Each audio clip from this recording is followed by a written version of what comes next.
What are the benefits of IBM Watson Analytics?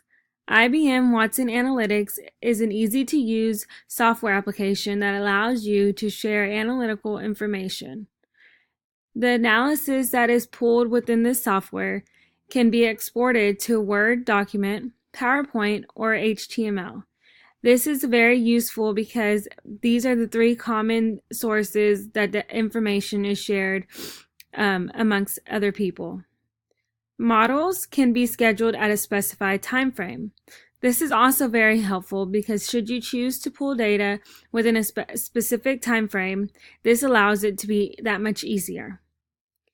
IBM Watson Analytics creates descriptive, diagnostic, predictive, and prescriptive analysis models.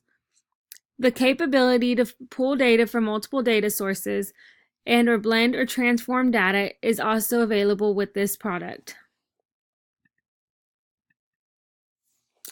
What are the challenges faced with IBM Watson Analytics? One of the main challenges is that this software program is only provided in the English language.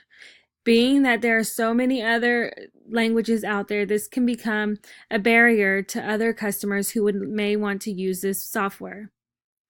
This software also requires a lot of maintenance. Some customers may not want to perform maintenance on a scheduled routine. This software application does not process structured data directly. It also does not understand relational databases. This can become a problem depending on the analysis that you are trying to obtain. And being that it is an up-and-coming product, it still has a few limited functions and features.